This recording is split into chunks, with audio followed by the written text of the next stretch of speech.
Hello everyone, thanks for coming to see our demo. We are group number 7 and our app is Storefront.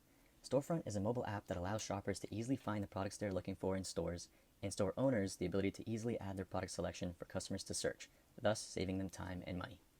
So without further ado, let us show you how this app works. So on the right, I'm mirroring my phone screen, and on the left we have our Firebase backend. We are using Firebase Cloud Functions to store our server-side code, Firebase Firestore as our NoSQL database, and Firebase Storage for storing images. So let's show you the process of using the app as a store owner. The first page they see is the login page. Once they fill this out and click login, this information is verified on the backend, which checks the credentials against the table of customers and passwords. Passwords encrypted, of course. So let's try the admin account with password as password. I spelled password wrong purposely to show you what happens if their login is invalid. Now let's spell it properly. And as you can see, this leads to a successful login. We can check that our valid login function on the backend was called twice with these requests. Now the owner has two options. They can either edit the layout of their store or the store's product list. So let's click Store Layout. This page fetches the store layout of the store, which we have saved as a JSON string in our Firestore database. The gray tiles represent floor space, and the darker tiles represent shelves where store owners can add products. They can also view different floors of their store and add new floors if they exist.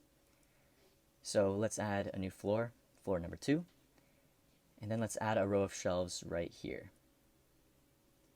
Now, when we click Update Store, we can see the store layout updated on the back end as well.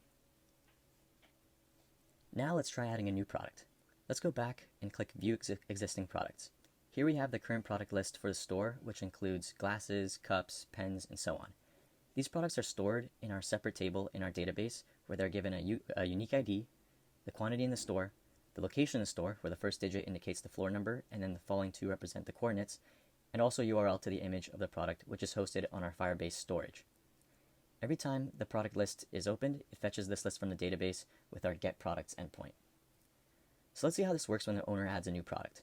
First, the owner can take a picture of the product. So let's say the product we are adding is an apple. First we take the picture, then we type the name as apple.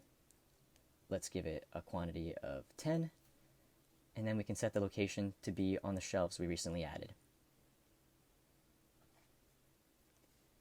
Now when we click Add Product, what this will do is it will send to our Add Product endpoint on the back end a JSON object of this information we have here, where name and location are sent as strings, quantity is sent as an integer, and the picture is sent as a base64 string. However, since base64 strings are a very inefficient way of representing images in our database and for when we fetch the product list every time, an important optimization we made was having our add product function on the backend first converting this base64 image string to an image file, then saving that in the Firebase storage, which automatically provides a URL to view that image, and then in our database saving the information for the picture as a URL instead of as a base64 string.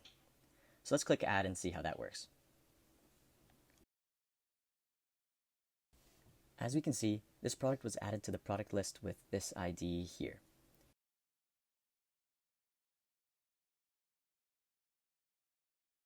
We should also be able to find that ID in the Firebase storage, right there. And to verify that the URL saved for this image is correct, we can open that right here. And as you can see, this is the image we just took. When the product list is fetched, this list is populated with the text received from the backend. And these images are rendered using Picasso, which is an Android library for efficiently loading images into the UI given a URL. Now, if I scroll down, we can find the apple in the product list.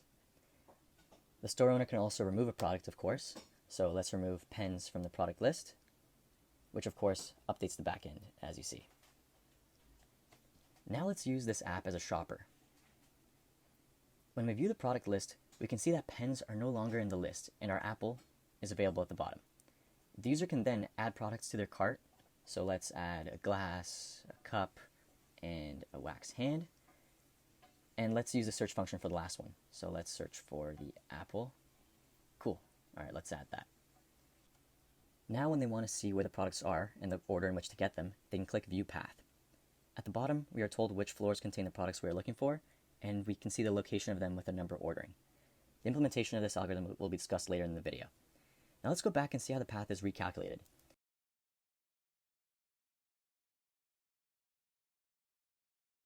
If we remove the apple from the shopping cart and add this Android doll instead, we can see now products are only on floors 0 and 1.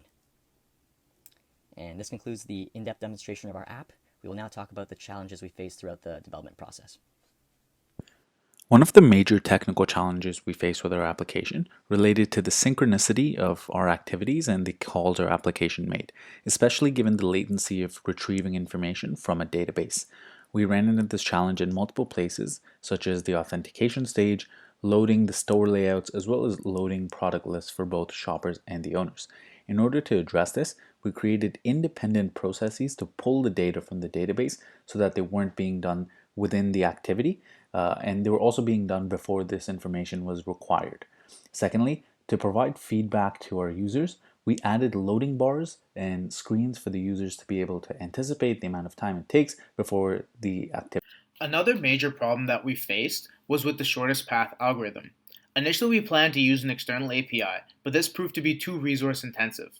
This is because Google Cloud Functions have a limited lifespan as they are spun up as a request is made, and then they die after an extended period of time.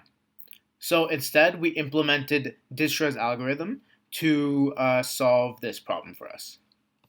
One of the main challenges we had as a group was that one of our group members' development desktop was not able to make HTTP requests using the Android emulator, and this group member did not have an Android phone. This meant that the group member was unable to test any code they worked on and had to spend a lot of time trying to debug this issue with the emulator and the configurations, and ended up spending a lot of time that could have been spent on the app. So this was really mainly a challenge because it took a lot of development time away from the project, and it also created testing issues.